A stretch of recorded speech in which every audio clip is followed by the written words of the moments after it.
In this video, I'm going to share with you how to be happier consistently. I'm going to share with you 3 tips on how to be happier. Stay tuned until the end for the bonus gold 2-part tip.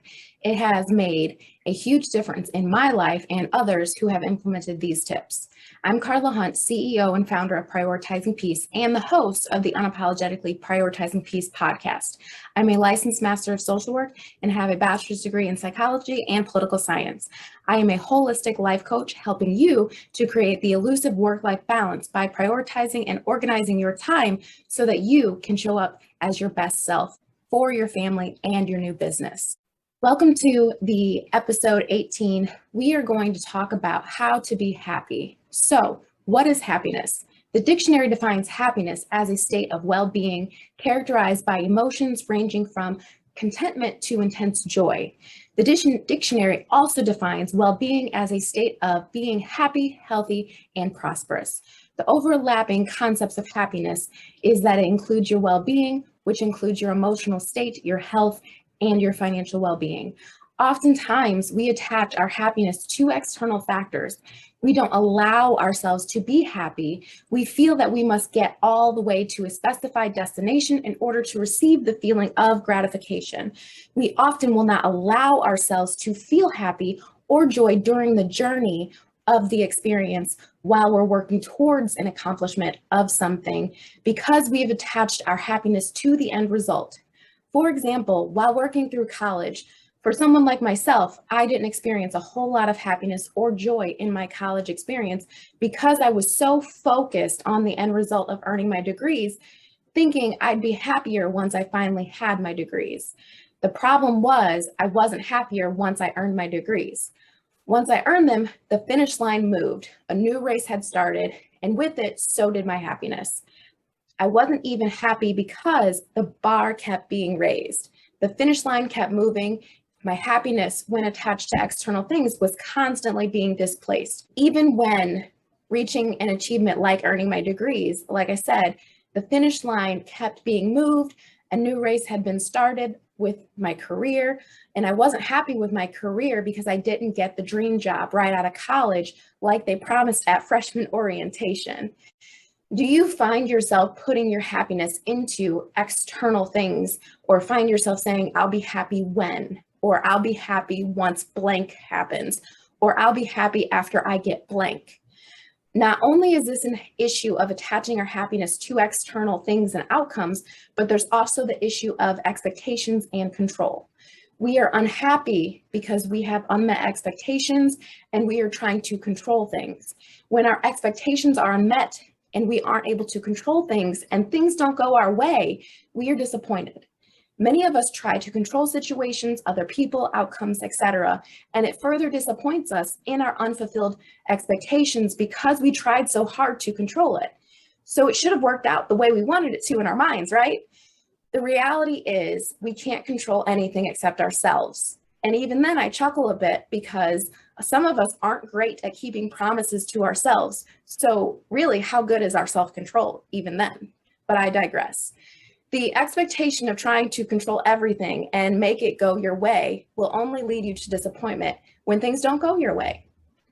It's another form of a loss of an expectation because we're not able to control it.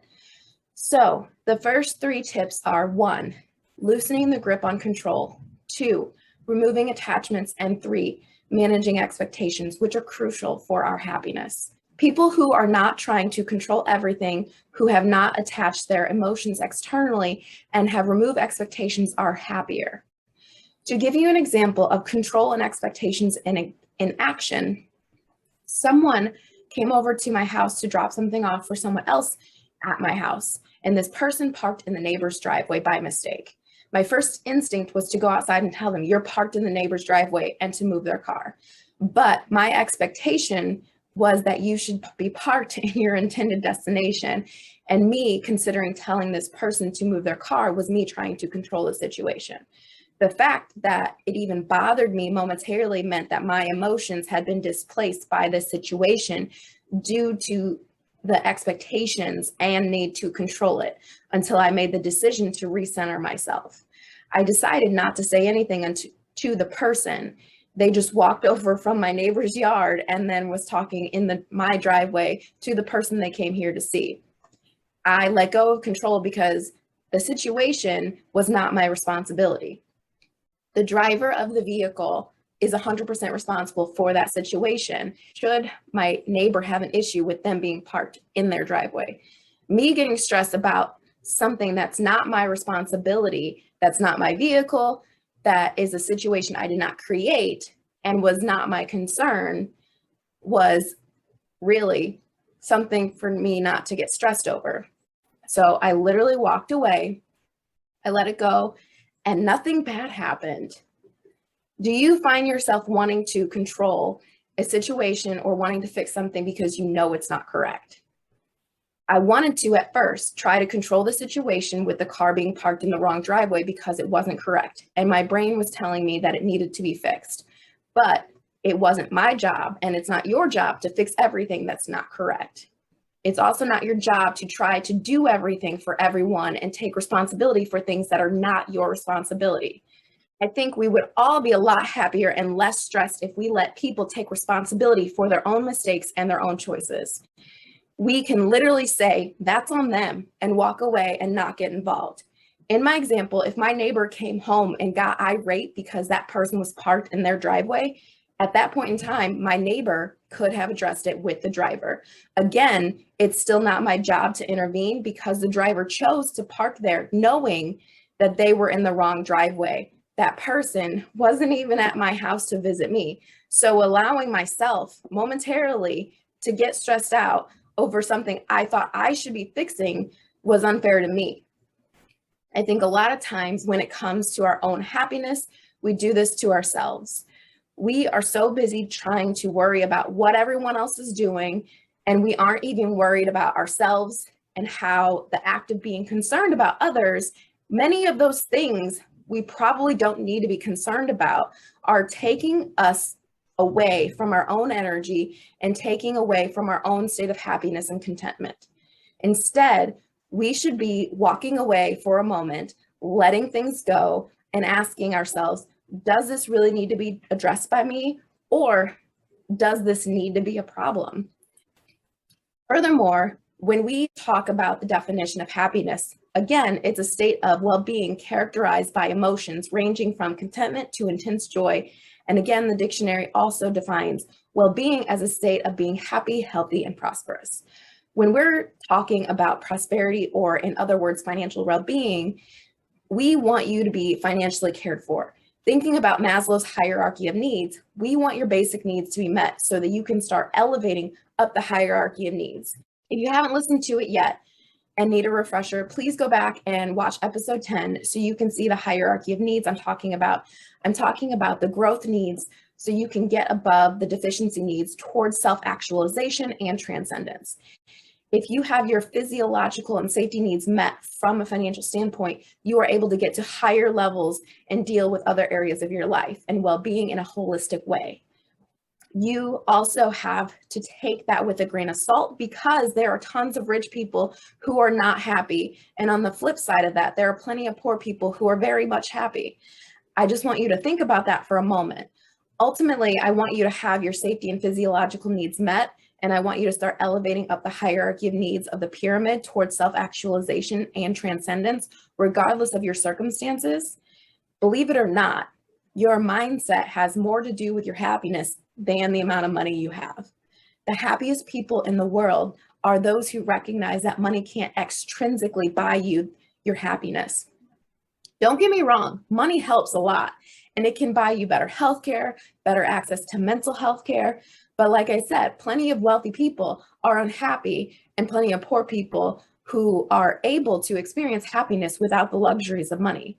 And I will get on my soapbox momentarily here to state that I think healthcare should be a right and not a privilege, and it should be easily accessible for everyone.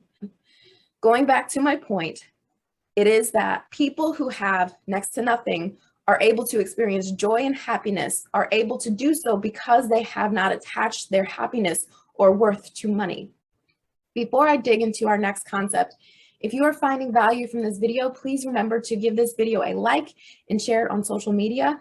Taking the concept of happiness from a different point of view. For example, people with cancer, when they have been told that they are terminally ill, they have to decide whether or not they are going to enjoy the rest of the time that they have or just be miserable until they die. A lot of people decide to go out of their way to do all the things on their bucket list and enjoy every last moment that they have. If you had 6 months to live, how would you spend it? Hypothetically speaking, really think about the answer to that question posed. I think a lot of us assume we have an infinite amount of time left to live. The reality is we don't. We do not have an infinite amount of time left to live. Even though we haven't been given a terminal diagnosis, it doesn't mean that our days are not already numbered. We just don't know when our time is numbered until. I read a quote somewhere that said, "The day you were born is also the same day you started dying." You shouldn't have to be given a terminal diagnosis to decide whether or not you can stop suffering. You can decide right now that if you want to stop suffering, just the same as someone who is given a terminal diagnosis, to start enjoying every moment like it could be your last.